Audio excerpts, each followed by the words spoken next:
नमस्कार, मौसम तक चैनल पर आपका स्वागत है। मैं हूं देवेंद्र त्रिपाठी। अगले 24 घंटों के दौरान यानी 9 मार्च को पूरे भारत में मौसम कैसा रहेगा, आइए जानते हैं इस बुलेटिन में। इस समय एक ट्रफ रेखा कोंकण गोवा से लेकर राजस्थान के दक्षिणी भागों पर बने सर्कुलेशन तक पहुंच रही है और इसी वजह से अरब सागर से भी मॉइस्चर यहां पर सेंट्रल इंडिया में महाराष्ट्र, मध्य प्रदेश, गुजरात और राजस्थान के दक्षिण पूर्वी इलाकों पर काफी मात्रा में पहुंचने लगा है। इसके साथ साथ दक्षिण में जो सिस्टम बना था वो अब बिल्कुल भी अप्रासंगिक हो गया है, इरेलीवेंट हो गया साउथ इंडिया के लिए, साउथ पेनिनसुलर रीजन के लिए। पहले भी उम्मीद से कम बारिश उसने दी है और कुछ लोगों ने आशंका भी जताई थी कि साइक्लोन बन सकता है, लेकिन ऐसी आशंका पहले से नहीं थी। इस बीच एक डब्ल्यूडी उत्तर भारत में इस समय बना हुआ है और इसका इंड्यूस्ड सर्कुलेशन राजस्थान के ऊपर है, जैसा कि मैंने बताया। और इन सिस्टमों के कारण आप देखिए उत्तर भारत के पश्चिम से लेकर उत्तर भारत के पूरब तक, यानी कि अफगानिस्तान, पाकिस्तान और साथ ही साथ उत्तर भारत का पर्वतीय इलाका और नेपाल का पूरा रीजन, ये घने बादलों से इस समय आच्छादित है। पूर्वी और पूर्वोत्तर भारत के क्षेत्रों पर कोई सिग्निफिकेंट वेदर सिस्टम नहीं है, लेकिन डब्ल्यूडी के इंपैक्ट से अरुणाचल और उप हिमालयी पश्चिम बंगाल पर बादल पहुंचने लगे हैं। तो इन स्थितियों के बीच में 9 मार्च को कहां पर बारिश हो सकती है, कहां पर फिर से ठंडी हवाएं चलेंगी या तापमान बढ़ेंगे, आइए जानते हैं अगली स्लाइड में। उत्तर भारत के पर्वतीय क्षेत्रों पर इस समय एक्टिव वेदर कंडीशन बनी हुई है और ये तो वैसे प्रोजेक्शन कल का है, 9 मार्च का, लेकिन 8 मार्च को संभावना आज रात में भी शाम के समय कुछ इलाकों में बारिश होगी और रात में भी कुछ जगहों पर बारिश हो सकती है पर्वतीय क्षेत्रों में। कल की अगर हम स्थिति देखें 9 मार्च को, तो जम्मू कश्मीर, गिलगित बाल्तिस्तान, मुजफ्फराबाद सभी जगहों पर वर्षा होने की संभावना है। भले ही इंटेंसिटी लाइट टू मॉडरेट रहेगी, मेजरली लाइट रहेगी ज़्यादातर जगहों पर और कहीं कहीं पर मध्यम हो सकती है। लद्दाख, हिमाचल और उत्तराखंड के ऊपर भी बादल नजर आएंगे और इन दोनों राज्यों, उत्तरी हिमाचल प्रदेश तथा उत्तराखंड के उत्तरी भागों पर और लद्दाख के कुछ इलाकों पर भी बादल रहेंगे और इन इलाकों में हल्की वर्षा होने के संकेत दिखाई दे रहे हैं। ज़्यादा इंटेंस वेदर सिस्टम अभी नहीं है, इम्पैक्ट नहीं रहेगा, लेकिन इसके बावजूद पूरे जो वेस्टर्न हिमालयन रीजन है भारत का, इन सभी क्षेत्रों में वर्षा के संकेत मिल रहे हैं। वर्षा होने की संभावनाएं बनेंगी और हो भी सकती हैं कई जगहों पर।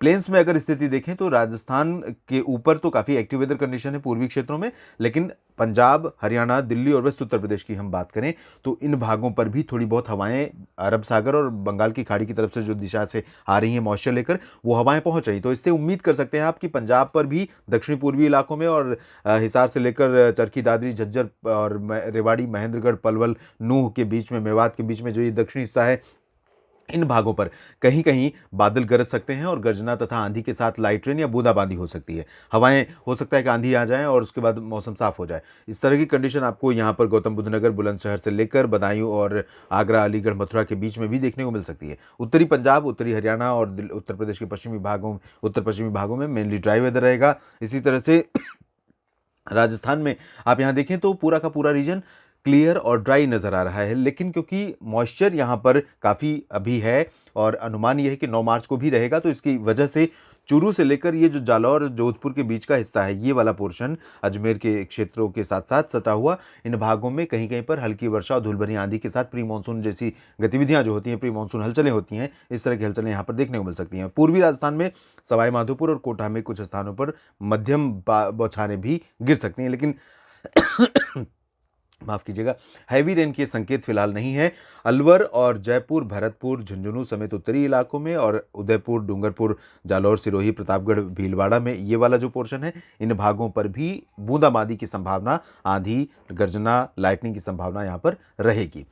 इसके बाद मध्य भारत के क्षेत्रों में पश्चिमी मध्य प्रदेश में आप देखिए गुना, ग्वालियर, श्योपुर से लेकर भोपाल, अशोकनगर, विदिशा, बैतूल समेत खरगोन और जो पश्चिमी हिस्से हैं धारवाड़, जींद, धारवाड़, इंदौर, उज्जैन और रतलाम, मंदसौर, नीमच, इन सभी भागों में कुछ स्थानों पर हल्की वर्षा बादलों की गर्जना के साथ हो सकती है और यहाँ पर बादल काफ़ी रहेंगे। और इन बादलों के साथ जब भी बारिश होती है तो ऐसे में आप एक्सपेक्ट कर सकते हैं हेल स्टॉर्म की, और ऐसी संभावनाएं इस समय है। तो ओलावृष्टि, लाइटनिंग स्ट्राइक, थंडरस्टॉर्म, यानी कि बादलों की गर्जना और बिजली कड़कने के साथ साथ ओले भी गिर सकते हैं, आंधी चल सकती है और कहीं कहीं पर हल्की से मध्यम बौछारें गिर सकती हैं। और ये जो गतिविधियां होती हैं ये कुछ इलाकों में काफ़ी विकराल रूप ले लेती हैं और ये नुकसान भी पहुंचाती हैं। तो ये कंडीशन यहाँ पर रहेगी। गुजरात के पूर्वी इलाकों पर गतिविधियां काफ़ी कम हो रही हैं, पहले की तुलना में आज ज़रूर संभावना यहाँ पर थी और हुई भी है, रात में भी हो सकती है। कल आप देखेंगे कि यहाँ पर सूरत, वलसाड़, नवसारी का जो हिस्सा है और बड़ोदरा का, इन भागों में कहीं कहीं पर वर्षा की संभावना रहेगी। बाकी जगहों पर गुजरात में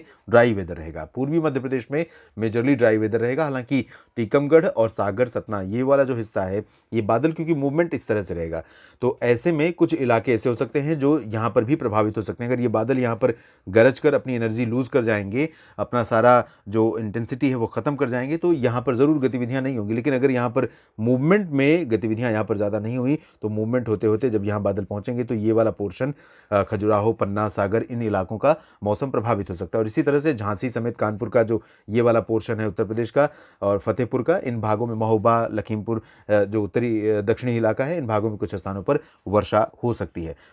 शेष पूर्वी मध्य प्रदेश में ड्राई वेदर रहेगा, विदर्भ में ड्राई वेदर रहेगा, मराठवाड़ा और मध्य महाराष्ट्र के उत्तरी इलाकों में कुछ इलाकों में बारिश की संभावना कल भी बनी रहेगी। कोंकण गोवा में पालघर से लेकर अलीबाग और सिंधुदुर्ग, रत्नागिरी, रायगढ़ तक का जो पूरा पोर्शन है, इन भागों पर गतिविधियां पहले की तुलना में बिल्कुल भी कम हो जाएंगी।